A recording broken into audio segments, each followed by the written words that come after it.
जो कि एक वर्ष के अपने विभाग के कार्यकाल के बारे में,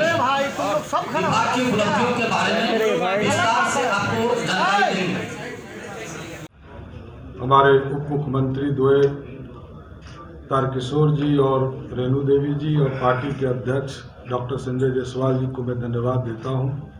जिन्होंने एक वर्ष तक लगातार काम करने का मौका दिया। हमारे पंचायती राज विभाग में जो महत्वपूर्ण चीज़ों का हमारे आने के बाद चीज़ें को स्थापित करने का काम की शुरुआत की गई, तो उसमें 2-3 महत्वपूर्ण चीज़ें थी। वैसे और विस्तार से हम कई 14 पॉइंट्स हम आपको उपलब्ध कराएंगे। हमारे आने के पहले हमारे लिए एक महत्वपूर्ण कार्य था, वो था चुनाव, क्योंकि बोगस वोटिंग लगातार ये चैलेंज रहता था राज्य सरकार और राज्य निर्वाचन आयोग के लिए कि बिहार के चुनाव में बोगस वोटिंग का प्रयोग करके लोग मुखिया, उप मुखिया, जिला परिषद के सदस्य, पंचायत समिति के सदस्य, वार्ड सदस्य बनते थे। तो उस पूरी व्यवस्था में हम लोगों ने पूरा संशोधन किया। पहली बार बिहार में ईवीएम से चुनाव कराया, जो 2005 के चुनाव से जो अटल बिहारी वाजपेयी जी ने इस देश में ईवीएम का प्रयोग पहली बार 2004 में किया, उसको हम लोग पंचायत त्रिस्तरीय चुनाव में भी लाने का काम किए। और आपको जानकर खुशी भी होगी कि पूरे चुनाव प्रक्रिया को पूरी तरह डिजिटल हम लोगों ने किया। ईवीएम का प्रयोग किया, वेब कास्टिंग का प्रयोग किया, जिससे कि बूथ पर किसी तरह की कोई गड़बड़ी नहीं हो,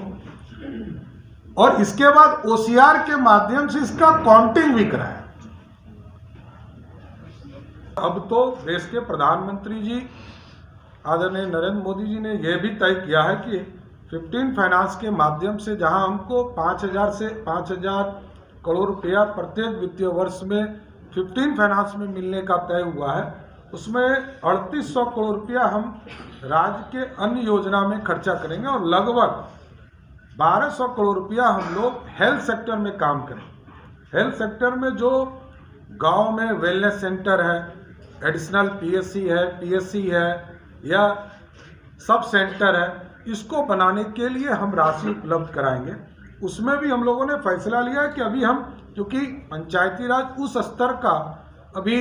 कार्य नहीं कर पाएगा, तो उस स्थिति में हम 70-30 के स्थिति में 70% हम हेल्थ डिपार्टमेंट के माध्यम से इन कार्यों को कराएंगे और 30% क्योंकि जिला परिषद, पंचायत समिति हमारे एक्ट में आ गए, अब हम इसको जमीन पर उतारने के लिए उनका भी प्रयोग करेंगे। उसी तरह नल जल योजना हम लगभग लक्ष्य के करीब हैं। नल जल योजना के अनुरक्षण के लिए हम लोगों ने नीति बनाई, उसको मेंटेनेंस कौन करेगा, कैसे चलेगा, उसके लिए हम लोगों ने फिक्स किया कि जो वार्ड सदस्य हैं या WIMC का जो गठन हो रहा है हमारे पंचायत वार्ड में, 1 लाख से अधिक 1,10,000 हमारे वार्ड बचे हैं, उसमें हम WIMC के माध्यम से पूरा एक कमेटी का गठन करते हैं, 7 सदस्यीय कमेटी, जिसमें वार्ड सदस्य ही वार्ड अध्यक्ष उस समिति के अध्यक्ष होंगे। और इसके माध्यम से हम लोगों ने तय किया कि जो मेंटेनेंस का काम है,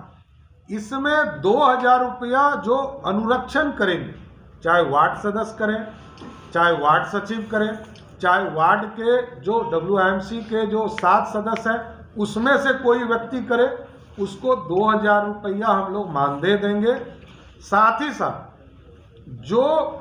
जिस घर को पानी पहुंच रहा है, उस घर को हम 1 रुपया के शुल्क लेंगे, जो 365 रुपया प्रत्येक साल होगा,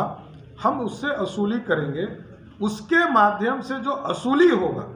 उसका आधा हिस्सा भी वही अनुरक्षक को चला जाएगा, जो उस पूरे काम को मेंटेनेंस कराएगा। और इसके साथ साथ हम सरकार के द्वारा भी 3,000 रुपया बिजली बिल मेंटेनेंस के लिए, और जो राशि उपलब्ध होगी उससे भी मेंटेनेंस का काम, छोटे मोटे काम नल टूट जाए, कहीं पाइप फट गया हो, कहीं बिजली बिल के चलते फंसा हुआ हो। बड़े मेंटेनेंस के लिए हम लोग ब्लॉक में एक अनुरक्षण नीति बनाए हैं, जहां एक लिस्टिंग का काम किया जा रहा है, वो पूरी व्यवस्था की गई। लेकिन इसके बावजूद मैं ये स्वयं कहता हूं कि इसके बाद भी जिन लोगों को नल जल योजना में पानी घर तक नहीं पहुंच रहा, उसके लिए भी हम लोगों ने एक निर्देशित किया है कि आप 3 चीज का एश्योरेंस कीजिए। WIMC को यह निर्देशित किया गया है कि पानी वोटर लिस्ट लेकर, वोटर लिस्ट से कि उसका घर कौन है और पूरी सर्वे करने का काम किया जाए। उसके घर तक नल पहुंचा कि नहीं पहुंचा, उसके घर तक नाली पहुंचा कि नहीं पहुंचा, उसके घर तक गली पहुंचा कि नहीं। मुख्य सड़क की बात में नहीं कर रहा, वो RWD या PWD के माध्यम से होगा, लेकिन गली नली और पानी ये पहुंचाने का काम 68,000 वार्ड में पंचायती राज विभाग के द्वारा किया जाएगा, और शेष जो वार्ड हैं उसको लगभग 50,000 वार्ड में PSD के माध्यम से पहुंचाने का काम किया जाएगा।